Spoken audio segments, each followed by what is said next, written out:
வணக்கம். இது கேள்விக்களம். பல்வேறு சிக்கலான அரசியல் சமூக பிரச்சனைகள் இருக்கக்கூடிய வேளையில் சில ஆதாரமான அம்சங்கள் இப்போது பேசப்பட்டு கொண்டிருக்கின்றன. ஈழ விடுதலை போராட்டத்தில் தமிழ்நாடு அது சார்ந்த தலைவர்கள் கடந்த 40 ஆண்டுகளுக்கு மேலாக நெடிய தொடர்பிலும் பங்களிப்பிலும் இருந்திருக்கிறார்கள். அது சார்ந்து நாம் தமிழர் கட்சியின் ஒருங்கிணைப்பாளர் திரு சீமான் பேசி வந்த பல கருத்துக்கள், பல சங்கதிகள் பொய் என்று அம்பலமாகிக் கொண்டே வருகின்றன. நாள்தோறும் ஒருவர் அவர் பிரபாகரனை சந்தித்த போது எடுத்துக்கொண்டதாக சொல்லப்படும் புகைப்படம் தவறு என்று, இல்லை அது நான் கிராஃபிக் செய்தது என்று சங்ககிரி ராஜ்குமார் இயக்குனர் அவர்கள் சொன்ன நாளிலிருந்து ஒவ்வொரு நாளும் ஒரு உண்மை வெளியாகி கொண்டிருக்கிறது. இராணுவ பயிற்சி போய், படம் இருப்பதாக சொல்லும் படம் போய், சாப்பிட்டதாக விருந்து என்பது போய், பல அம்சங்கள் பொய் என்று அடுத்தடுத்து வருகின்றன. ஆனால் நாள்தோறும் செய்தியாளர்களை சந்திக்கும் வழக்கத்தை கொண்டிருக்கக்கூடிய சீமான் இதுவரை அதிகாரபூர்வமாக அவற்றை நேருக்கு நேர் எதிர்கொண்டு இந்த உண்மைகளுக்கு அவர் முகம் கொடுக்கவில்லை. இது சார்ந்தும் பேசப்போகிறோம். இன்னும் தமிழ்நாட்டில் இன்னும் என்னவெல்லாம் உண்மைகள் அம்பலப்பட வேண்டி இருக்கிறது, பொய்கள் இன்னும் எதுவெல்லாம் தூளுரிக்கப்பட வேண்டி இருக்கிறது என்பதை சார்ந்தும் பேசப்போகிறோம். நம்மோடு திராவிடர் விடுதலை கழகத்தினுடைய தலைவர் திரு கொளத்தூர் மணி அவர்கள், திரைப்பட இயக்குனர் திரு சங்ககிரி ராஜ்குமார் அவர்கள், பத்திரிகையாளர்கள் திரு ஜி குபேந்திரன் அவர்கள், திரு ராம்கி அவர்கள், சீமான் ஆதரவாளர் திரு அதியமான் அவர்கள், அனைவருக்கும் வணக்கம். பத்திரிகையாளர்கள் பார்வையை கேட்டுறேன், அதற்கு பிறகு முக்கியமானவங்க கருத்துக்கு பிறகு போகிறேன். குபேந்திரன், தொடர்ந்து இந்த செய்திகளை வாசிச்சுட்டு இருப்பீங்க, புதுசாக வர்றது இன்றைக்கி ஒரு புதுசாக கிளம்பி வந்திருக்கேன்றது மாதிரி இருக்கே, உங்களுக்கு என்ன தோணுது? நீங்கள் தலைப்பு அடுத்தடுத்து அம்பலமாகிறது சீமானின் பொய்கள், இன்னும் ஏன் மௌனம் காக்கிறார்னு தலைப்பு வச்சுருக்கீங்க. இந்த தலைப்பு ஏற்புடைய தலைப்பு தானா? இதற்கான அனுமதியை சீமானிடம் நீங்கள் பெற்றுவிட்டீர்களா? சீமான் என்ன பெற வேண்டியது இருக்கிறது? நாளைக்கு அதான் அவர் கேட்பார். முதல் முறையாக இந்த தலைப்பு ஏற்புடையதா? பிரபாகரன் என்னை ஏற்றுக்கொண்டிருக்கிறார், ஈழ விடுதலை போராட்டத்தை என்னை வழிநடத்த சொல்லி கடைசி அந்த ஒலிபெருக்கி அந்த ஆடியோவை என்னிடம் கொடுத்து விடு செல்வதாக அந்த சந்தோஷ் வந்தார். எல்லாம் உண்மைதானே? இல்லை, நான் இனிமேல் நான் சொல்றதானே நீங்க கேட்கணும். வெட்டி ஒட்டின ஆடியோ அப்படின்னு சந்தோஷ் சொல்றாரு, பாதிதானே உண்மை, மீதியெல்லாம் பொய்ன்றாங்களே. நீங்க இப்படிப்பட்ட தலைப்பை எடுத்ததுனாலே சன் டிவியில் குணசேகரன் நாளைக்கு என்ன பாடுபட போகிறார்? சும்மா விட போறாரா? இப்போ இங்க இருக்கிற இத்தனை பேரும் அவர் சீமான் ஆதரவாளர் நண்பர் அதியமானை தவிர மற்றவர்கள் எல்லாருக்கும் உண்மை தெரியும். இன்னும் சொல்ல போனால் சந்தோஷ் உண்மை தெரியாதுன்னு நினைக்கிறீங்களா? இல்லை அவருக்கு தெரிஞ்சிருக்கலாம். அவர் பேசுவார், அவர் சார்பாக பேசுவார். நம்ம ஒவ்வொருத்தரும் ஒரு கருத்து இருக்கும். நான் என்ன கேட்குறேன்னா, இப்படிப்பட்ட ஒரு தலைப்பை நீங்கள் எடுப்பதற்கு முன்பாக சீமானிடம் ஒரு வார்த்தை கேட்டிருந்தால் அவரே அந்த களத்துக்கு வந்திருப்பார். இல்லைங்க, நாத்தாக்கா சார்பில் செய்தி தொடர்பாளர்களை அனுப்புங்கன்னு இடும்பவனம் கார்த்தி அதனுடைய தலைமை கோஆர்டினேட்டர்கிட்ட கேட்டாங்க. நம்ம அலுவலகத்தில் தொடர்பு கொண்டு அவர்கள் அனுப்பவில்லை, இந்த விவாதத்தில் பங்கேற்கலன்னு சொல்லிட்டாங்க. சரி, நீங்கள் என்னை கூப்பிட்டுட்டீங்க, நெறியாளர் என்ற பொருள் கேள்வியும் கேட்டுட்டீங்க, நான் வந்துடுறேன். அதாவது ஒரு சட்டையில் ஒரு முதல் பட்டன், அப்போ நான் இதை தவறாக போட்டேன்னு வச்சுங்களேன், இந்த பட்டனை நான் இந்த பட்டனை மாற்றி இந்த 2வது பட்டனை முதல் பட்டன் போட்டேன்னா இந்த சட்டையை போட முடியாது, அசிங்கமாக இருக்கும். பார்ப்பதற்கே நான் ஒரு இடத்துக்கு போனால் கண்டிப்பாக தெரியும் அவசர கோலத்தில் வந்திருக்கிறார், தவறாக போட்டிருக்காருன்னு தெரியும். அப்போது இந்த முதல் பட்டன், சீமானுக்கு முதல் பட்டன் போட்டது என்னன்னா, அந்த ஈழத்தமிழருடைய போராளி மாவீரர் பிரபாகரனுடைய புகைப்படம். அந்த புகைப்படம் முதல் பட்டன். அதன் பிறகுதான் சீமான் வெளி உலகத்துக்கு தெரிகிறார். அப்போ 2009 ஒரு மிக பிரபலமான ஒரு வார இதழ் ஆனந்த விகடன் அந்த புகைப்படத்தை வைத்து ஒரு கட்டுரை எழுதுகிறது. அதன் பிறகு திருப்பி அடிப்பேன் என்ற தொடர் எழுதுகிறார். அந்த முதல் பட்டனுக்கு ஆதாரம் கேட்டால் டிஜிட்டல் உலகத்தில் இல்லாத ஆதாரங்கள் அச்சடித்துப்பட்டு இருந்தாலும் டிஜிட்டல் உலகத்தில் அன்றன்ற காலகட்டத்தில் இல்லாத ஒருத்தர் பெரியார் பேசுறதுக்கு ஆதாரம் கொடுங்கன்னு கேட்டுருக்கார். 15 வருஷத்துக்கு முன்னாடி எடுத்த ஆதாரத்தை நீங்கள் கொடுங்கன்னு கேட்டால் 55 வருஷத்துக்கு முன்னாடி பேசுனதுக்கு ஆதாரம் கேட்குறாரு. எப்படி புரிஞ்சுக்கிறது இவரை? சொன்னால் நண்பர்கள் கோச்சிக்கிறாங்க. உடனே பாஞ்சு இவர் என்ன ஜாதி, என்ன குலம், என்ன கோத்திரம், தெலுங்கரா, மலையாளியா, கன்னடகரா, இப்படி தான் போயிட்டுருக்காங்க. ஆனால் கேட்குறேன், கரகாட்டக்காரன் படத்தில் ஒரு காமெடி சீன் வரும். அதில் ஒருத்தன் செந்திலும் கோவை சரலா பற்றி கமெண்ட் அடிப்பார். அடடா, தில்லானா மோகனம்பாள் படத்தில் சிவாஜியும் பத்மினி, சிவாஜி ஊதுறது மாதிரியும் பத்மினி ஆடுறது மாதிரி இருக்கணுவான். கவுண்டம் பண்ணி அவன் சட்டையை பிடிச்சி, டேய் தில்லானா மோகனம்பாள் படத்தை பார்த்தியா? இல்லை. சிவாஜி நேரில் பார்த்துருக்கியா? இல்லை. கோவை சரலா இது பத்மினி பார்த்துருக்கியா? இல்லை. அப்போ எதை வச்சுட்டு அதெல்லாம் சொன்னேன்னு கேட்பார். இல்லை, அந்த பிபி ஊதுற தம்பி தான் சொன்னார், அதுவும் இந்த கருப்பாக ஒருத்தர் இருப்பார், அவர் காதல் விழுற மாதிரி சொல்லுங்கன்னு சொல்லுவார். இதுதான் விஷயம். அப்போது நீங்கள் யோசித்து பாருங்கள், இவர் சொன்னது எது உண்மைன்னு நம்ம உட்காந்து விவாதம் பண்ண வேண்டிய நேரம் இது. இது வரைக்கும் ஏதாவது பேசி ஏதாவது ஒரு உண்மை இருந்தால் நான் நாளைக்கே நாம் தமிழர் கட்சியில் உறுப்பினர் ஆகிடுறேன். நாளைக்கே இந்த மாதிரி விவாதம் மேலே ஏன் சொல்கிறேன்னா, நான் நாளைக்கு உறுப்பினராக தயாராக இருக்கிறேன். ஒன்றாவது உண்மையாக இருந்தால். கிருஷ்ணன் அந்த மேடையில், பெரியாரி மேடையில் பேசுகிறார். கடவுள் கிருஷ்ணன் ஈவு டீசிங்கில் உள்ளே போக வேண்டியவர் அப்படின்னு பேசினா இன்னும் காணொலி இருக்குது. ஆனால் இன்றைக்கி என்ன அடிக்கிறாரு? எங்கள் மூதாதையர் ஆயர்குல கண்ணன் மாயோனுக்கு திருவிழான்னு அடிக்கிறார். ஒன்று.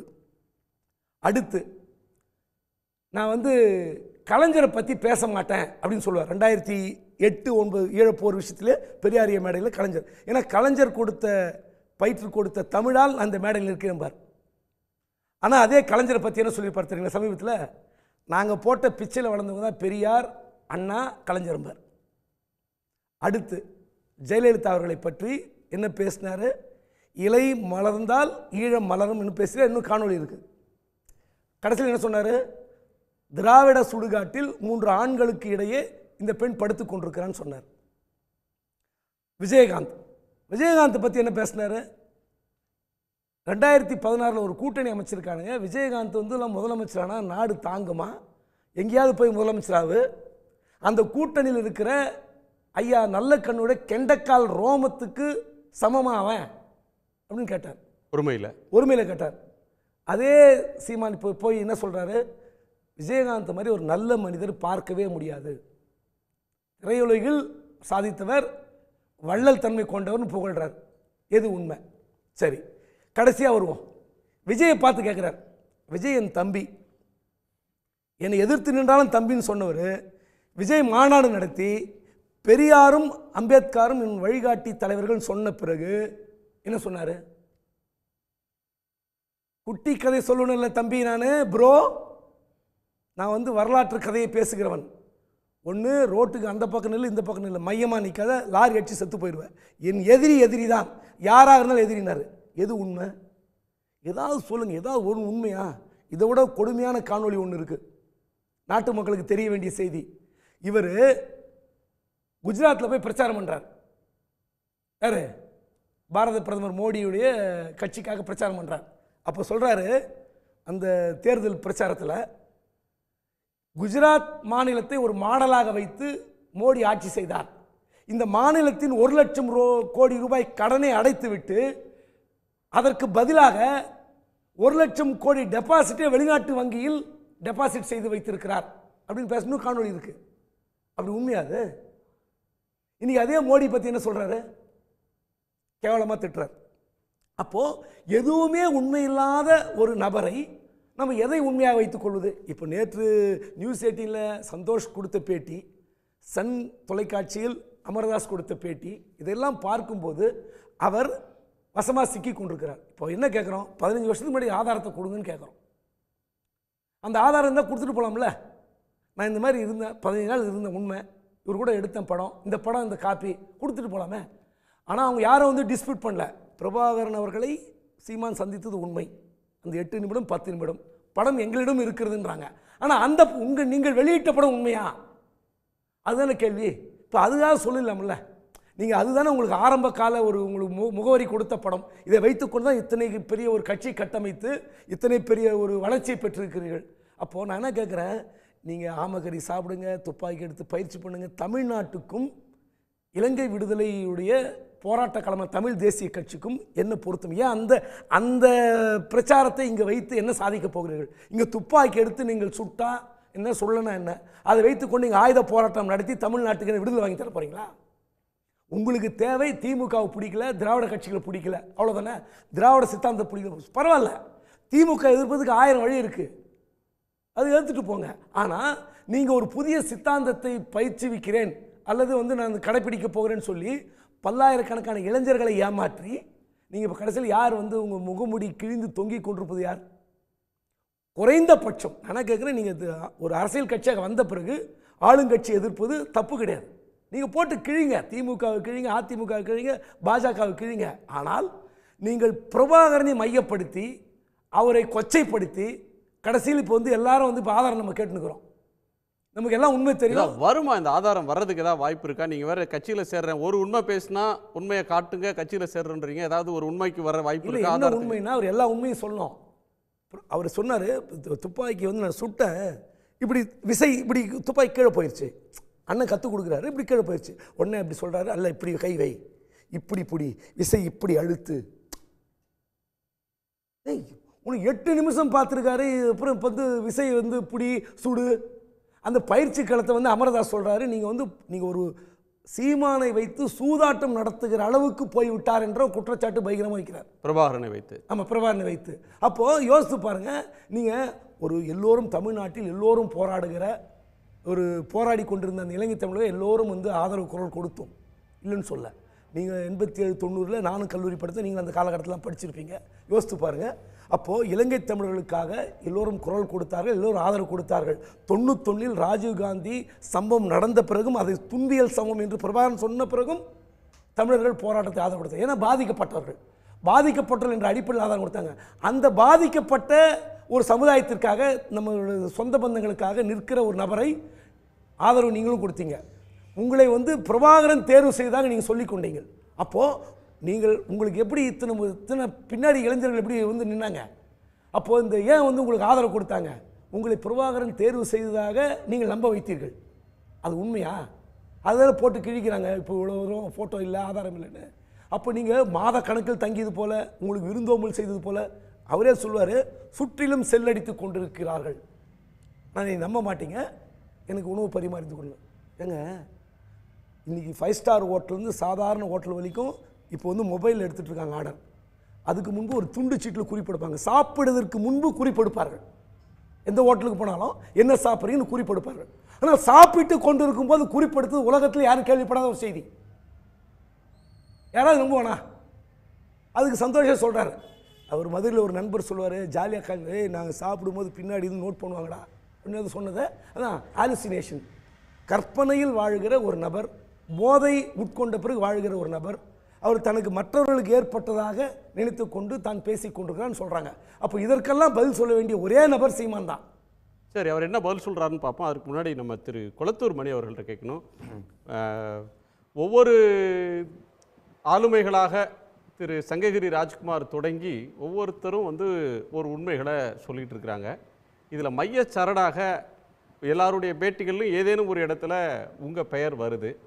நீங்கள் சொல்லித்தான் பிரபாகரன் சந்தித்தார் சீமானை, நீங்கள் கேட்டுக்கொண்டதால் தான் அவருக்கு அங்கே அனுமதி வழங்கப்பட்டது அப்படின்னு தொடங்கி பல ரெஃபரன்சஸ் உங்கள் பேரில் வருது.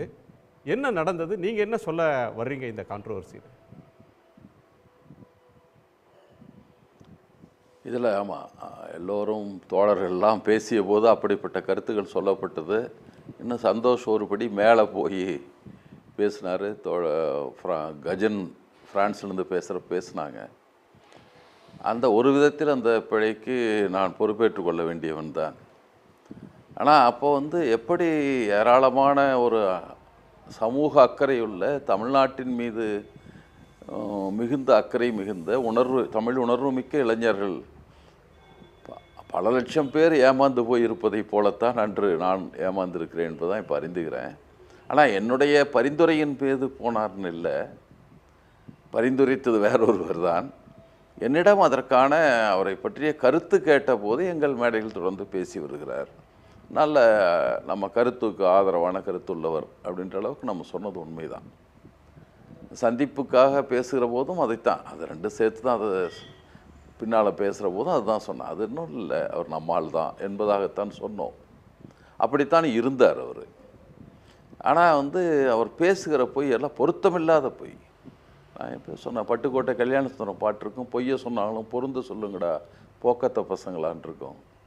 அப்படி பல முறை சொல்லுகிற போது தலைவர் பிரபாகரன் இவரிடம் சொன்னாராம், பெரியாரின் வளைந்த கைத்தடி தான் இப்போ நிமிர்ந்து துப்பாக்கியாக இருக்கிறது. அப்படியெல்லாம் சொன்ன பிரபாகரன் அண்மையில் ஒரு 7-8 ஆண்டுகளுக்கு முன்னால் இவரை பார்த்து, இல்லை திராவிடம், பெரியார் திராவிடம் தான் நம்மளை கெடுத்தது, திருட்டு பசங்கன்றதை சொல்லிட்டு போயிருக்கார் இவர்கிட்ட. இப்படிப்பட்ட துணிச்சலாக போய் சொல்லுகிற துணிச்சல் மிக்க ஒரு மனிதரை அப்போ நீங்கள் 2011 பெயர் வாங்குகிற போதே சோ குருமூர்த்தியினுடைய பரிந்துரையின் பேரில் சிவந்தி ஆதித்தனை பார்த்து நாம் தமிழர் பெயர் வாங்கியிருக்கார். ஆனால் அப்போதெல்லாம் நம்முடைய தொடர்பில் இருந்தவர் தான். அவர் 2009 தலைவர் பிரபாகரன் இல்லை என்று தெரிந்த பின்னாலும் கூட இந்த கதைகளை சொல்ல ஆரம்பிக்கலை. இன்னும் அதுக்கப்புறம் கொஞ்ச நாள் கழித்து, ஒரு 2-3 ஆண்டுகள் கழித்து முழுமையாக உறுதி செய்து கொண்டு கதைகள்லாம் ஆரம்பிச்சிட்டார். எனவே அதை அப்படி தான் நாங்கள் பார்க்குறோம். ஏன்னா ஒருவர் ஒரு அரசியல் கட்சியை பிரபாகரன் இவரை அடுத்தவராக நியமித்தால் அவருக்கு விருப்பமான கொள்கைகளை மட்டுமில்லை, அவர் விரும்பிய கொள்கைகளை மட்டுமில்லை, விரும்பிய நடத்தைகளை ஒருவன் கொண்டிருக்க வேண்டும். அவர் தன்னுடைய மெய்க்காவல் படைக்கு தலைவராக இருந்த, ஏன்னா 1989 நான் அங்கே போயிருந்தோம், அமைதிப்படி இருந்த காலம்தான். ஆனால் இவர் இறந்து விட்டார் என்ற செய்தி வந்த பின்னால் உடனே சந்திக்கணும், எப்படி யாராவது சந்திக்கணும்னு நினச்சோம். நல்ல வாய்ப்பாக அழைப்பும் வந்தபோது போனோம். அப்போது நாங்கள் சந்தித்து, தலைவர் பிரபாகரனை சந்தித்து ஒரு இடத்துல உட்கார்ந்து பேசினபோது முதல் 3 செய்திகளை எனக்கு நெருக்கமான புலிகள் இயக்க தோழர்கள் மீது எடுத்தப்பட்ட நடவடிக்கைகளெல்லாம் சொன்னார். ஏன் அவர்களுக்கு இப்படிப்பட்ட நடவடிக்கை அவர்கள் மீது எடுக்க வேண்டி வந்தது என்பதுக்கு சொன்னார். அதில் குறிப்பாக அவர் மெய்க்காவல் படைக்கு தலைவராக இருந்த தியாகு என்பவருக்கு பாலியல் ஒழுக்க கேட்டுக்காக அவருக்கு மரண தண்டனை வழங்கப்பட்டதுன்னு தான் சொன்னார் முதல்ல. அப்போது ஒருவருக்கு முதல்ல அறிமுகமான உடனே பேசுகிற சொற்கள் அது வருதுன்னா, இப்போ அவர் எப்படிப்பட்ட ஒழுக்க நெறி உள்ளவர்களாக புலிகள் அறியப்பட்டார்கள். அவரை பற்றி நிறைய பேர் நம்ம இந்திய நாட்டு தளபதிகள், அமைதிப்படைக்கு போனவர்கள் எழுதியிருக்காங்க. ஹர்கரன் சிங் எழுதியிருக்காரு, இன்டர்வன் ஸ்ரீலங்கா, அப்புறம் இன்னும் IPKF இன் ஸ்ரீலங்கா, நிறைய புத்தகம் வந்திருக்கு. எதிலாவது எதிரிகளாக கருதப்பட்டவர்கள், இவர்கள் மீது போர் தொடுத்தவர்கள், இவர்களை கொன்றவர்களை எந்த இடத்துலையாவது புலிகள் இயக்கத்தின் கட்டுப்பாட்டை பற்றி, ஒழுக்க நெறிகளை பற்றி குறை சொல்லியிருக்கிறார்களா என்று பார்த்தால் ஒருவரும் சொல்லவில்லை. ஏன்னா சொல்ல முடியவில்லை. அப்படி இருந்த ஒரு இயக்க தலைவர் இப்படிப்பட்ட ஒருவரை பரிந்துரைத்திருப்பார் அப்படின்னு அந்த ஒரு காரணம் போதும் அது பொய் என்பதை நாம் உறுதி கொள்வதற்கு. மற்றதெல்லாம் இந்த புகைப்படம் போலி, அது போலி, இதெல்லாம் சொல்ல வேண்டிய அவசியமே இல்லை. இப்படிப்பட்ட ஒருவரை செய்திருக்க முடியுமா? அவ்வளவு அறிவு குறைந்தவராகவா தலைவர் பிரபாகரன் இருந்திருப்பார் அப்படின்னு நினைக்கிற மாதிரி தான் நம்முடைய போக்குகள் இருக்கிறது. எனவே இப்போ அவர் மெல்ல மெல்ல தன்னுடைய போக்குகளை எப்படி மாற்றிக்கொண்டார் என்பது ஈழத்தமிழிடம் நன்கொடை வாங்கினார், அதெல்லாம் சொல்கிறாங்க. சரி, ஏமாந்தவர்கள் கொடுக்குறார்கள், வழிப்பறி சேரவன் ஏமாந்தவனை எடுத்துகிட்டு போகிறான், சங்கிலியாக இருக்கிறான், இவர் பணத்தை திரட்டி இருக்கிறார், அதெல்லாம் இருக்கட்டும். ஆனால் இப்போ ஒவ்வொன்றாக அந்த ஈழத்தமிழர்களை பற்றி நீ அக்கறை இல்லை, எனக்கு அரசியல் பேரம் போதும் என்பதை போல ஒரு நடவடிக்கை. நான் இப்படித்தான் அவரை பார்க்குறேன்.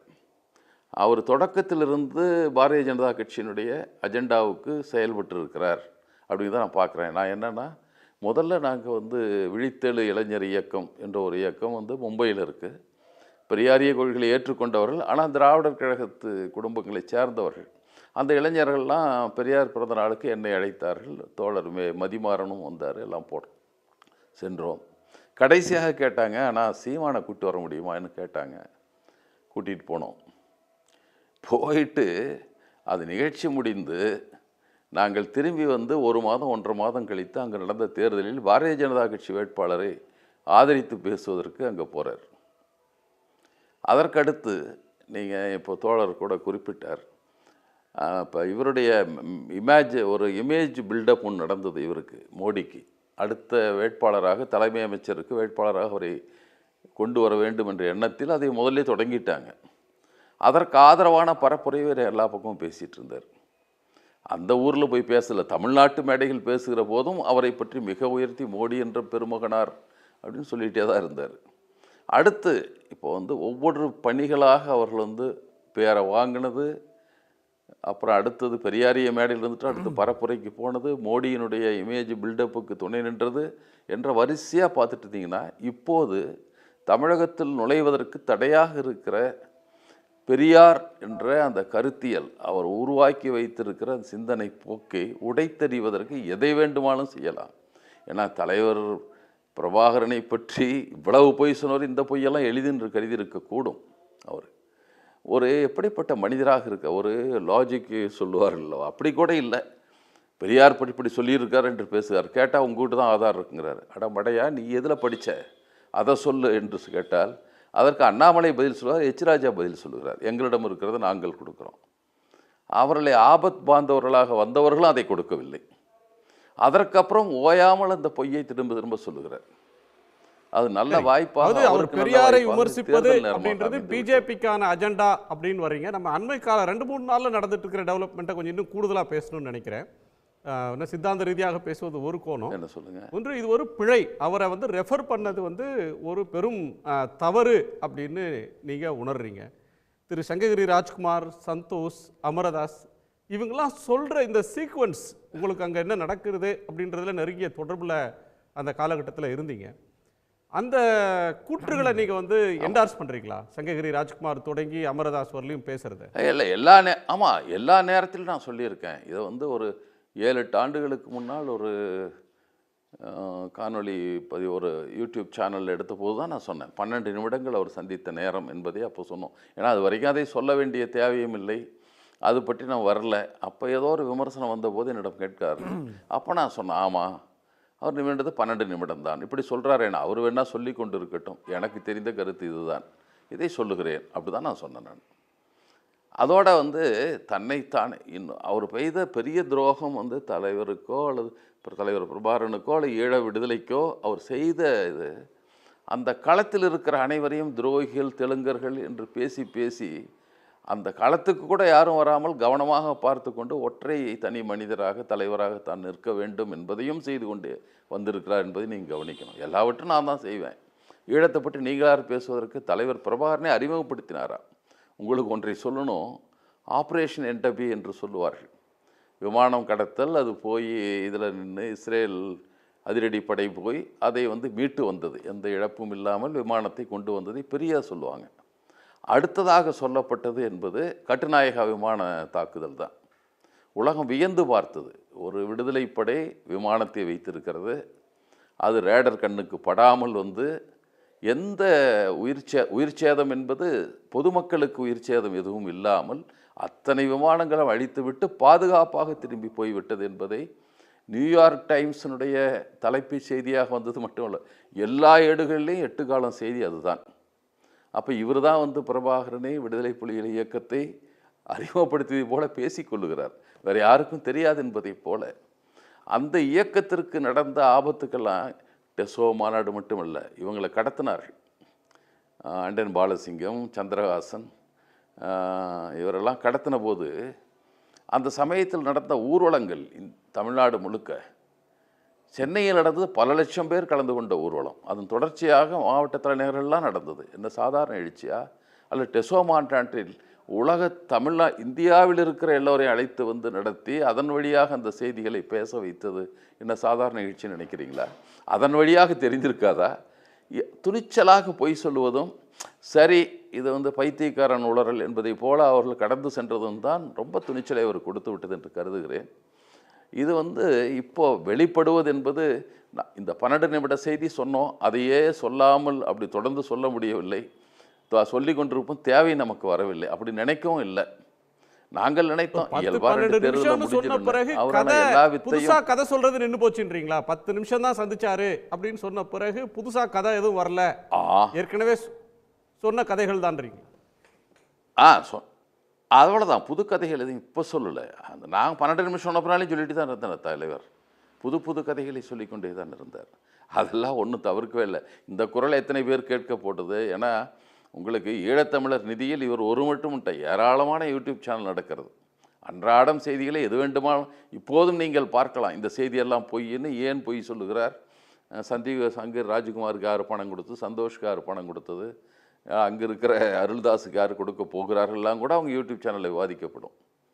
அது மூலதனமாக பொய்யை மட்டுமே வைத்துக்கொண்டு பேச வேண்டும் என்று வந்துவிட்ட பின்னால் அவர்களுக்கு பற்ற அந்த கூச்சம் அதெல்லாம் இருக்கவே இருக்காது.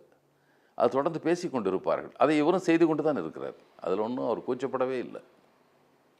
பொய்கள் அம்பலமாவது பற்றி கூச்சம் இல்லாமல் தொடர்ந்து பேசுகிறாரு அப்படின்னு சொல்கிறீங்க. நான் அவருடைய ஆதரவாளர் திரு அதியமானுடைய கருத்தை கேட்டுறலாம். திரு அதியமான், நீங்கள் இல்லை தோழர், அதுக்கு இன்னொரு செய்தியை நான் சொல்லிடுறேங்கண்ணா. ஒரு செய்தியை சொல்லிடுறேன். இப்போ சந்தோஷ் சொன்னார், சந்தோஷுக்கு விவாதிக்க தயாரான்னு சொன்னார். விவாதிக்க தயார்னு ஒரு செய்தி வந்தது. அதை யார் போட்டிருந்தாங்கன்னா, அதுக்கப்புறம் ஒரு நாம் தமிழர் கட்சியினுடைய முக்கியஸ்தருடைய எக்ஸ்தலத்தில் வருது. அது நான் விவாதிக்க தயாராக இல்லை, பின்வாங்கி கொள்கிறேன்னு சந்தோஷ் போட்டதாக வருகிறது. அதை நம்ம யூடின் கார்த்திக் அனுப்புனா அது ஃபேக் நியூஸ்ன்னு போடுறாங்க.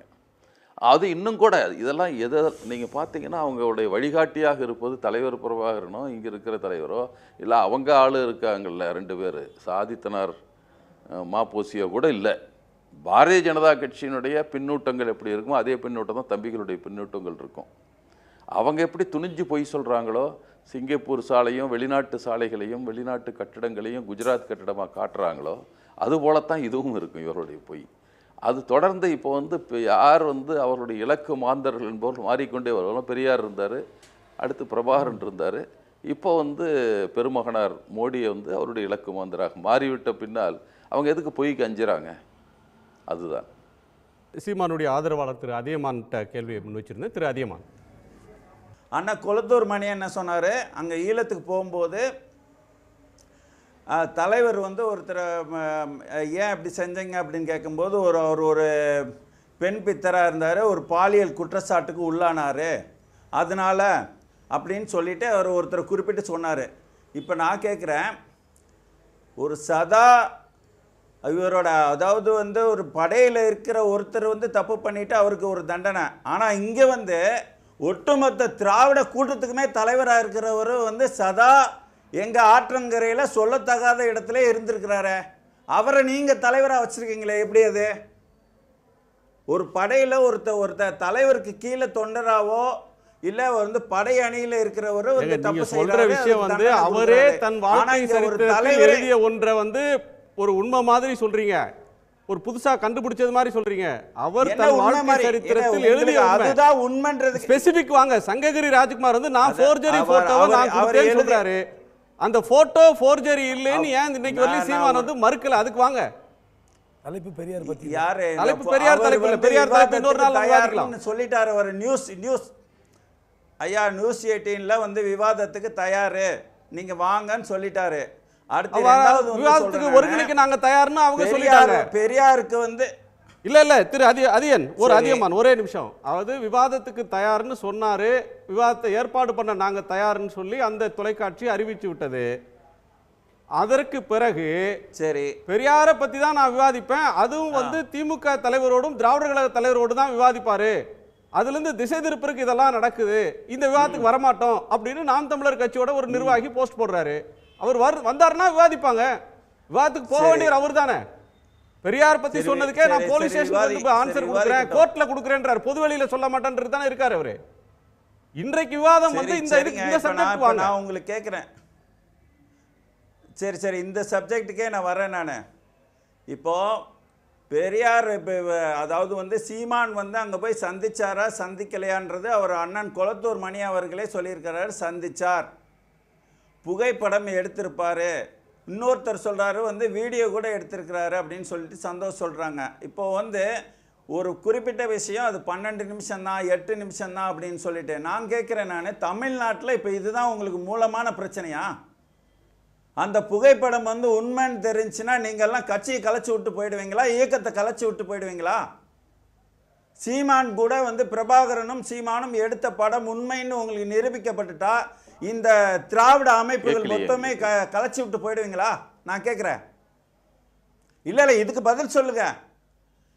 நாளைக்கு உண்மைன்னு சொல்லிட்டு நிரூபணம் ஆகிட்டா ஒட்டுமொத்த நாங்கள்லாம் ஒன்று நீங்கள் மன்னிப்பு கேட்கணும், இல்லனா நீங்க எல்லாம் அந்த அமைப்பே கலைச்சு முதல்ல நிரூபிங்க. ஏன் கேக்குறேன்னா சார், இது அவ்வளவு பெரிய மன்னிப்பு கேக்குறது கட்சியை கலைக்கிறது பின்னாடி இருக்கட்டுங்க. ஆனால் அவர் இல்ல ஒரே ஒரு நிமிஷம் முதல்ல உண்மையை பேசுங்க. உண்மையை பேசி பழகுங்க. சவாலுக்கு வராதீங்க. தொடர்ந்து ஈவேராவை வழக்கமா ட்விட்டர்ல சவால் விடக்கூடிய நாதாக்கா ஆதரவாளர்கள், சீமான் ஆதரவாளர்கள் 2 நாளா எதுவும் பேசாம இருக்காங்க. இதற்கு நேரடி பதிலுக்கு வர மாட்டாங்க. செய்தியாளர்கள் சந்திக்கிற சீமான் இதற்கு பதில் சொல்ல மாட்டாரு. சேர்த்து இப்ப நான் பேசுறேங்க, உங்ககிட்ட என்கிட்ட கேள்வி கேளுங்க. ஆதாரத்தை கொடுங்க. சேர்த்து இப்ப நான் பதில் சொல்றேன். எனக்கு கேள்வி நீங்க ஆதாரத்தை கொடுத்துட்டு பேசுங்க. ஆதாரத்தை கொடுத்தா என்ன செய்வீங்கன்றது பிறகு இருக்கட்டும். முதல்ல நீங்க ஒரு ஆதாரத்தை கொடுங்க. ஒரு நிமிஷம் இருங்க. நீங்க சந்திச்சிட்டார் அண்ணன் கொளத்தூர் மணி அவர்களே சொன்னாரு, சந்திச்சிட்டார். சந்திச்சதை யாருமே மறுக்கல சார். இருந்தான்னா இல்லாட்டன சார், சந்திச்சதை யாரும் மறுக்கல. ஆனா அவர்கள் படத்தை தரல. ஒரு ஃபோர்ஜரி படத்தை விட்டு இங்க வியாபாரம் நடந்திருக்கு, இளைஞர்களை மூலச்செலவு செய்துட்டாங்கன்றதுதான் அவரை விமர்சிக்கக்கூடிய. யுனெஸ்கோ விருது கொடுத்தது ஃபோர்ஜரி படத்தை யார் வெளியிட்டது? புகைப்படம் இல்லாதது ஃபோர்ஜரியா? ஒன்றிய அமைச்சர், அந்நாளைய மத்திய அமைச்சர் தமிழ்நாட்டுக்கு வந்து பெரியார்கிட்ட யுனெஸ்கோ சார்ட்டருடைய அவார்டு கொடுத்தாரு. பொய்யா சார்? சந்திக்கலன்னு யாரும் சொல்லல சார். ஃபோர்ஜரி போட்டோவை ஏன் ரிலீஸ் பண்ணீங்க? டன்னா ஏன் கதைகளை சொன்னீங்க? அது உண்மை இல்லைன்றாங்க. ஆயுத பயிற்சியை பிரபாகரன் தந்தாருக்கு ஒரு ஆதாரத்தை கொடுங்க சார். அவர் சொல்றாருல, பின்னாடி இருந்து சுட்டாரு, முன்னாடி இருந்து சுட்டாரு, இட்லியை உடைச்சி சாப்பிட்டேன், அதுக்குள்ள கறி இருந்தது. இதுக்கெல்லாம் எந்த ஆதாரமும் இல்லைன்றாங்க பார்த்தவங்க. சரி, நான் சங்ககிரி ராஜ்குமார்ட்ட கேட்கிறேன். ராஜ்குமார், நிரூபிச்சுட்டா நீங்க வந்து என்ன செய்வீங்கன்னு கேட்கிறாரு. இல்லை, அதாங்க, அதை வந்து எத்தனையோ இடங்களில் நான் உறுதியாக சொல்லிட்டேன். அதை நிரூபிக்க முடியாது. ஏன்னா அது நான் எடிட் பண்ணதுங்கிறது உண்மை அப்படிங்கிறத அடிப்படையில் சொல்கிறேன். தோழருக்கு நானும் அதே மாதிரியான ஒரு கேள்வி கேட்குறேன். தந்தை பெரியார் சொல்லாததாக பொதுவெளியில் அவர் சொன்ன கருத்தை, அவர் ஆதாரம் இல்லாத கருத்தை சொல்லியிருக்காரு. அதை நிரூபிக்க சொன்னால் எந்த இடத்துலையுமே வந்து அவர் நிரூபிக்கிறதுக்கு தயாராக இல்லை. அங்கே கொடுக்குறேன், இங்கே கொடுக்குறேன்னு சொல்கிறாரு. தொடர்ந்து எதில் படிச்சிங்கன்னு சொன்னால் அந்த புத்தகங்களை வெளியிடுங்கன்னு சொல்கிறார். இந்த மாதிரி உண்மைக்கு புறனாக அவர் பேசுகிறத மாதிரியே இப்போ அவர் வந்து பெரியார் அந்த மாதிரி பேசுகிறதா எங்கேயாவது நிரூபிக்கணும். அப்படி அவர் நிரூபிக்க முடியாவிட்டால் அவர் வந்து கட்சியை கலைச்சிடணும் அப்படின்னு கேட்டால் என்ன பதில் சொல்லுவாங்க? அது மாதிரி இப்போ ஒரு விஷயத்துக்கு கேட்குற இவர்கள் தொடர்ந்து ஒவ்வொரு நாளும் புது புது விஷயங்கள் வந்துகிட்டே இருக்குது. அவர் சந்தோஷ் அவர்கள் பேசும்பொழுது அந்த ஆடியோ எடிட் செய்யப்பட்டதா சொல்கிறார். அதை இவங்க எப்படி நிரூபிக்க போகிறாங்க? அது பொய்ன்னு எப்படி நிரூபிக்க போகிறாங்க? இவர் வந்து தலைவர் பயிற்சி கொடுத்ததா சொன்ன விஷயத்தை எப்படி நிரூபிக்க போகிறாங்க? இங்கே நிரூபிக்கலைன்னா இயக்கத்தை கலைச்சிடுவீங்களான்னு அவர் கேட்குறதே நகைச்சுவையாக இருக்குது. அப்படி ஒரு ஸ்டாண்டு எடுத்துட்டா 1000 விஷயங்களை வந்து அவர் நிரூபிக்க வேண்டி இருக்கும். அது அவங்க கட்சியில் அவங்க கட்சியில் ஒரு உறுப்பினர் கூட உறுப்பினராக இருக்க முடியாத அளவுக்கு தான் அவங்க முடிவெடுக்க வேண்டிய சூழல் இருக்கும். இல்லை ராஜ்குமார், அவர் என்ன சொல்றாருன்னா, நிரூபிக்காது இருக்கட்டுங்க, அதுதான் தமிழ்நாட்டோட பெரிய பிரச்சனையா இன்னைக்கு, இதையே இவ்வளவு பெருசா பேசுறீங்க அப்படின்னு கேட்குறாங்களே. இல்லை, அதில் தொடங்குனது தான் நீங்கள் எப்படி சீட்டு கட்ட ஒரு சீட்டை உருவுனா சடன்னு எல்லாம் அம்பலம் ஆகுதோ அதுபோல், எப்படி அடியில் இருக்கிற ஒரு செங்கலை உருவுனா மேலே இருக்கிற எல்லா செங்கலும் சடன்னு சரிஞ்சு கீழே விழுகுதோ அதுபோல் அந்த ஒரு சம்பவத்தில் இருந்து தான் இன்றைக்கி அவர் சொன்ன அத்தனை பொய்களும் அம்பலமாகிக்கிட்டே இருக்குது. அவர் சந்தித்ததை நானுமே முதல் பேட்டியிலிருந்தே சொல்லிக்கிட்டு இருக்கேன். அவர் சந்திச்சிருக்கலாம், சந்திக்காமல் இருந்திருக்கலாம், எனக்கு அதை பற்றி தெரியாது. நான் செய்து கொடுத்த வேலை உண்மையானது என்பதை பற்றி மட்டும்தான் நான் சொல்லிக்கிட்டே இருக்கேன். அதுக்கு பிறகு தான் ஒவ்வொரு பொய்யா அம்பலமாகிக்கிட்டே இருக்குது. அவர் பயிற்சி எடுத்ததா சொன்ன போய் அம்பலமாகுது, அவர் வந்து கறி சாப்பிட்டதா சொன்ன போய் அம்பலமாகுது, தொடர்ந்து அவர் பேசினது அத்தனையுமே பொய்ங்கிறது அம்பலமாகிக்கிட்டே இருக்குது. அப்போ நான் எந்த இடத்துலையா இருந்தாலும் சரி, அவர் நேரடி விவாதத்துக்கே வந்தாலும் சரி, அண்ணன் சீமான் வந்தாலும் சரி, தலைவர் பிரபாகரனே வந்தாலும் சரி, நான் செய்து கொடுத்த விஷயத்தை, உண்மையான விஷயத்தை உண்மை என்று சொல்வதற்கு எனக்கு எந்த விதமான தயக்கமும் இல்லைன்னு தான் நான் ஆரம்பத்திலிருந்தே சொல்லிக்கிட்டு இருக்கிறேன். ஃபோர்ஜரி படம் அப்படின்றது உங்கள் கிளைம். நான் தான் அந்த படத்தை வந்து கிராஃபிக்ஸில் செய்து கொடுத்தேன்னு சொல்கிறீங்க. அவர் சொல்லக்கூடியது இல்லை, அது ஆதாரத்தை கொடுத்தா நீங்கள் கட்சியை கலைச்சிருவீங்களா, மன்னிப்பு கேட்டுருவீங்களா அப்படின்னு ஒரு எதிர் சவால் வருது. சீமானோட ரெஸ்பான்ஸ் இதுக்கு என்ன? உங்களுக்குலாம் மிரட்டல்கள் வந்ததுன்னு ஒரு பதிவு போட்டிருந்தீங்களே. ஆமாம், தொடர்ந்து வந்து அண்ணன் சீமானே வந்து அதற்கு பதில் சொல்கிற விதமாக ரொம்ப நுணுக்கமாக ஒரு பொய்யை சொன்னார்.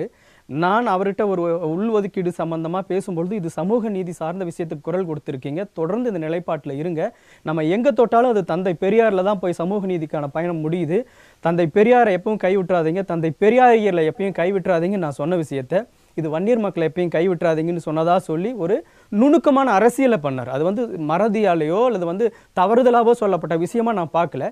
மிக நுணுக்கமாக என் மீது வந்து ஒரே கல்லில் 2 மாங்காய் அடிக்கிற மாதிரி 2 தரப்பு ஆட்களுக்கும் என் மீது அதிருப்தியை ஏற்படுத்தக்கூடிய விதமாக ஒரு பொய் சொன்னார். இப்படியெல்லாம் பொய் சொல்ல ஒரு நாளில் முதல் நாள் வந்து அதை விடுங்க அப்படின்னு சாதாரணமாக கடந்துட்டு போன சீமானன்னு அன்னைக்கு இரவு முழுக்க உட்காந்து யோசிச்சு இதுக்கு ரொம்ப அழகான பதில் மூலமாகவே அவனை காலி பண்ணணும் அப்படிங்கிற மாதிரியான ஒரு முயற்சி எடுத்து பண்ணியிருக்காரு. அப்படின்னா இந்த விஷயத்திலே இவ்வளவு முக்கியமான பொய்யை சொல்கிறாரு அப்படின்னா, நான் நேரடியாக சம்மந்தப்பட்ட விஷயத்திலே இவ்வளவு முக்கியமான பொய்யை சொல்கிறாருன்னா, தொடர்ந்து அவரை சொல்கிற பொய்கள் எல்லாம் அம்பலப்படும் பொழுது மக்களுக்கே தெரிஞ்சுக்கும் அப்படிங்கிற முடிவு தான் எடுத்தேன். தொடர்ந்து இந்த விஷயத்தை நிரூபிக்க முடியாமலோ அல்லது இந்த தொடர்ந்து ஒவ்வொரு பொய்யா மக்கள் மத்தியில் அம்பலமாகிட்டு இருக்கிற காரணத்தினால அவருடைய கட்சியை சார்ந்தவர்கள் தோழர் கொளத்தூர் மணியை அவர்கள் சொன்னாங்க, ஒரு ஆர்எஸ்எஸ் மாதிரியான இயக்கங்கள் இருக்கக்கூடியவங்க பயன்படுத்தக்கூடிய சொல் இதுக்கெல்லாம் எக்கச்சக்கமான ஆதாரம் என்னுடைய கைபேசியில் இருக்குது. அவர்களை அனுப்புகிற குறுஞ்செய்தி தப்பி தவறி என்னுடைய மனைவி எடுத்து பார்த்துடக்கூடாது அப்படிங்கிற மாதிரி பயமாக இருக்குது. ஒரு ஆபாச வார்த்தைகள் அவ்வளவு பயன்படுத்துறது, அந்த தொலைபேசியை எடுத்துட்டோம்னா அவங்க பயன்படுத்துகிற வார்த்தைகள், இது எதுவுமே இங்கே கருத்தியலான அரசியலை ஒரு தலைவர் வந்து தன்னை எந்த வகையில் வழி நடத்துகிறார் அப்படிங்கிறத வெளிப்படுத்துகிற விதமாக தான் இருந்தது. தலைவன் எவ்வளியோ ஒரு நாகரிகமும் எளிய தமிழ் பிள்ளைகள் சொல்றாங்களே அவங்க எல்லாமா ரொம்ப மோசமா பேசுறாங்க,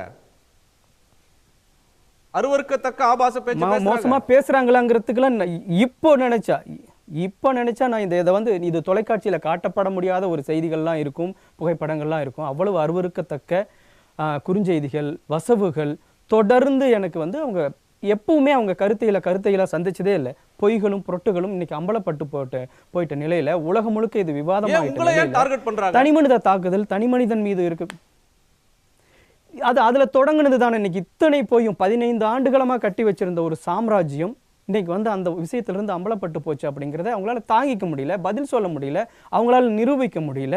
தொடர்ந்து அவர்கிட்ட அது குறிப்பாக ஒளிப்பதிவாளர் சந்தோஷ் அவர்கள் சொன்னது, இந்த நிகழ்ச்சிக்கு அப்புறம் இதற்கு பிறகு நான் அவர்கிட்ட பேச மாட்டேன், அவர்கிட்ட எந்த விதமான புகைப்படத்தையும் கொடுத்துறாதீங்க அப்படின்னு சொல்லியிருக்காரு. அப்படிங்கிற விஷயத்துக்கு அப்புறம் அவர்கிட்ட எந்த புகைப்படமும் வந்து சேரல அப்படிங்கிறதெல்லாம் அம்பலப்பட்ட பிறகு வேற வழி இல்லாமல் தனி மனித தாக்குதலில் இறங்குறாங்க அப்படிங்கிறது தான் நான் இங்கே சொல்ல வேண்டியதாக இருக்குது. ஏன்னா அது எந்த இடத்துலையும் வெளிப்படுத்த முடியாத, இன்னைக்கு எடுத்து காட்டலாம், இதுக்கு ஆதாரம் இருக்கானா எடுத்து காட்டலாம், நீங்கள் அதை பிளர் போட வேண்டியதாக இருக்கும் அல்லது தொலைக்காட்சியில் காட்ட முடியாததாக இருக்கும். அந்த ஆடியோவை நான் ப்ளே பண்ணலாம், அது நீங்கள் பொதுமக்கள் கேட்கக்கூடியதா இருக்காது. அப்படிங்கிறதுனால தான் நான் வந்து தயங்கி நிற்கிறேன். அவ்வளவு மோசமான அரசியல் உரையாடல் அப்படின்ற ஒண்ணு ரொம்ப கீழே போயிட்டு இருக்கு அப்படின்றத உங்க வேதனையான குரல்ல புரிய முடியுது. ரொம்ப மோசமா என்னன்னா, ஒரு தமிழ்நாட்டில் ஒரு புலிகள் தலைவர் இன்னைக்கு உலகத்திலேயே மிக கட்டுப்பாடான இராணுவம் அப்படின்னு சொல்லுவாங்க, இராணுவ கட்டுப்பாடுன்னு எந்த தேசத்திலையும் இல்லாத கட்டுப்பாடுகள் வந்து ஈழத்தில் இருந்துச்சு.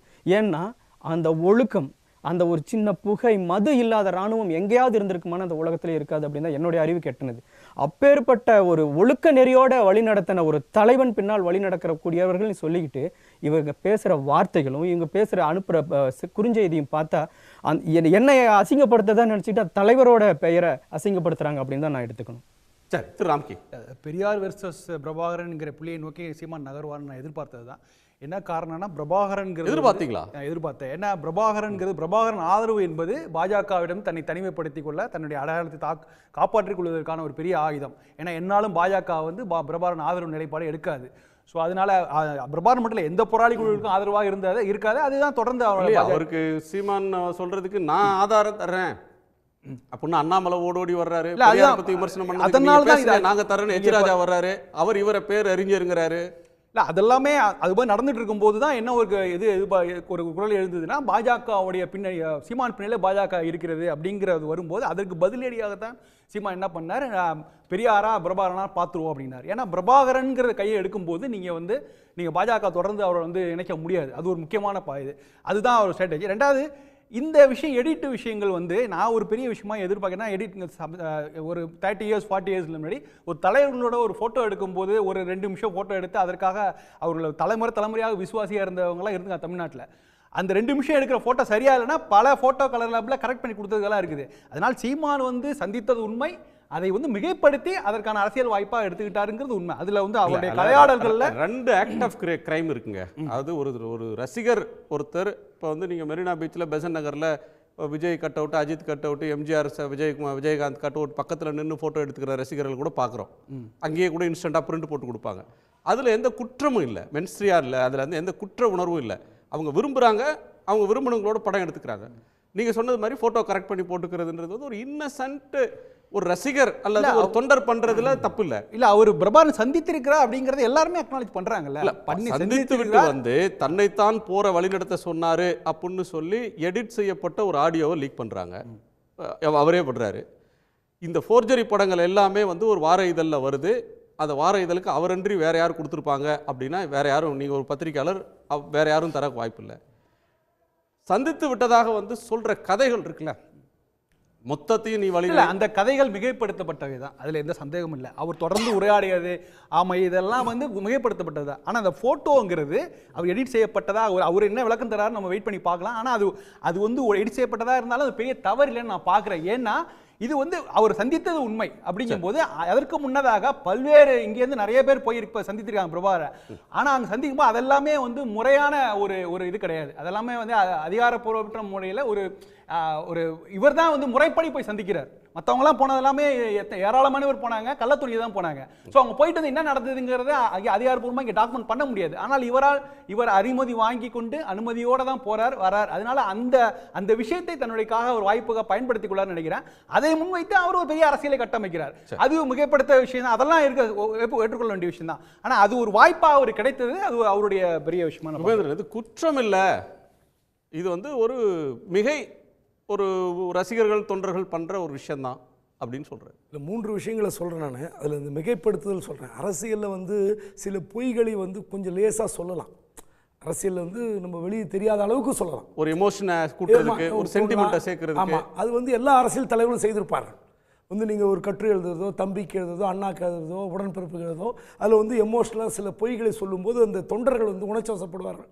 ஆனால் நீங்கள் சற்றும் இல்லாத ஒரு செய்தியை, பொய் செய்தியை நீங்கள் வந்து கட்டமைக்கும் போது தான் பிரச்சனை வருது. ரெண்டாவது, நீங்கள் ஒரே அந்த நண்பர் சந்தோஷ் ஒளிப்பதிவாளர் சொன்னார்ல, அவர் ஒரு செய்தியை சொல்லும்போது 2 விஷயத்தை பகிர்றார்.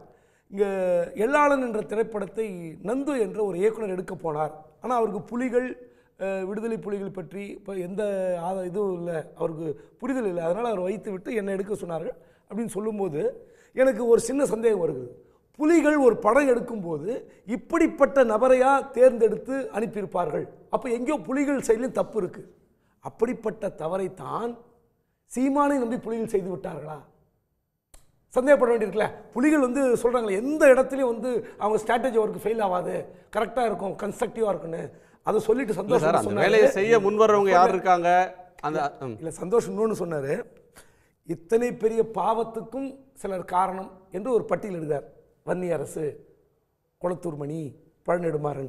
நான் என்ன கேட்குறேன், இவர் 2011க்கு பிறகு இவரோட சுயரூபங்கள் ஒன்றொன்றாக தெரிகிறது. அண்ணன் கொளத்தூர் மணி இருக்கிறார், ஆனால் பழநெடுமாறன் ஐயா இருக்கிறார். வைகோ மட்டும் கொஞ்சம் ஒரு ஓவர் ஸ்டாண்டில் 18ல் சொன்னார். ஆனால் இந்த விஷயங்கள், இப்படிப்பட்ட ஒரு நபர் போலியாக சில விஷயங்களை முன்னெடுக்கிறார். இவர் அரசியலுக்கு ஆபத்தானவர்.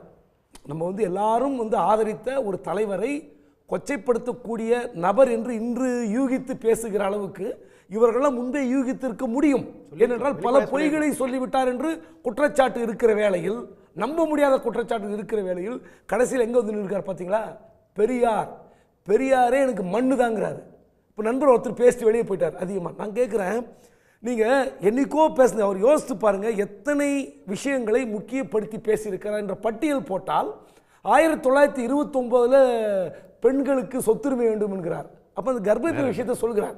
ஒரே ஒரு விஷயம் பதிவு பண்ணுறேன், அது 1951 குடும்ப கட்டுப்பாடு திட்டத்தை மத்திய அரசு கொண்டு வருகிறது.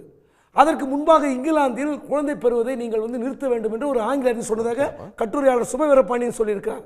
அப்போது ஒரு விஷயத்தை பெரியார் எப்படி முன்னெடுக்கிறார்? அப்படிப்பட்ட தலைவரை நீங்கள் கொச்சைப்படுத்துகிற ஒரு நபரை நீங்கள் முன்கூட்டியே யூகிக்க முடியவில்லையா என்று அண்ணன் கொளத்தூர் மணிக்கு இந்த கேள்வி வைக்கிறேன். சரி, கேட்கலாம் அவர்கிட்ட. திரு அதியமான், உங்கள் நிறைவு பார்வை. ஐயா, இப்போது நான் வந்துட்டு இப்போ இவங்க பேசினதுலேருந்தெல்லாம் ஒரு நிறைவான ஒரு கருத்தை சொல்கிறேன். ஐயா பெரியார் அவர்களே வந்து இந்த மாதிரி பேசுகிறவங்கள, தமிழர் என்று பேசுகிறவர்களை வந்து அவர் வந்து கருங்காலிகள்னு சொன்னதோடு மட்டும் இல்லாமல் வந்துட்டு அவர் என்ன சொல்கிறாருன்னா, இன எழுச்சியை ஒழிக்க மித்திரபேதம் செய்யும் ஆரிய அடிமைகள் அப்படின்னு சொல்கிறாரு. இந்த தமிழர்னு பேசுறவர்களை வந்து மித்திர பேதம் செய்யும் ஆரிய என்ன அடிமைகள் கான்டெக்ஸ்ட்ல சொன்னாரு, அதைத்தான் வந்துட்டு அது கான்டெக்ஸ்சுவலைஸ் பண்ணி இல்ல சொல்லல. சரி நான் சொல்லி இது நிறைவு கருத்து தானே, அதனால நான் சொல்லி முடிச்சிடறேன் நான். அதவே தான் வந்துட்டு இன்னைக்கு வந்துட்டு ஈவேரா அவர்கள் மேல நாங்க குற்றம் சுமத்துறத வந்துட்டு சொன்ன உடனே நாங்க ஆரிய அடிமை ஆயிடுறோம். அதனால அதுவும் இதுவும் ஒண்ணுதான்றது ஒண்ணு. ரெண்டாவது வந்து நானே ஒரு சாட்சி ஒரு சம்பவத்துக்கு. என்னன்னு கேட்டிங்கன்னா 2009 அண்ணன் சூசை அவர்கள் பேசும்போது நம்ம அது வந்து எங்கன்னா வந்து வடபழனிக்கும் இதுக்கும் அரும்பாகத்துக்கு பின்னாடி இருக்கும் அந்த அவங்க வீடு, நம்ம சரவணன் அவரோட வீடு. அந்த சரவணன் வீட்டில் தான் நானும் இருக்கிறேன், சந்தோஷம் இருக்கிறாரு, அப்புறம் வந்து ராஜு முருகன் அவர் இருக்கிறாரு, அப்புறம் என்னோட நண்பர் வந்து தீபன் இருக்கிறாரு. இவர்கள் இருக்கும்போது வந்து திடீர்னு ஒரு அழைப்பு வருது. அழைப்பு வந்த உடனே அவங்க பேசுகிறது இப்போ இன்றைக்கி இந்த ஆடியோவாக வெளியில் இருக்கு இல்லையா, அதாவது வந்துட்டு பயப்படாதீங்க, கவலைப்படாதீங்க, நீ அழக்கூடாது, தமிழன் அழக்கூடாதுன்றதெல்லாம் இதை நான் என் காதால் கேட்டவன். நான் கேட்டுட்டு நாங்கள்லாம் தொடர்ந்து அடுத்து கொஞ்ச நேரம் அழுதுட்டு இருந்தோம், இப்படி நடக்குதே, ஒன்றும் காப்பாற்றுறதுக்கு வழி இல்லையே அப்படின்னு சொல்லிட்டு.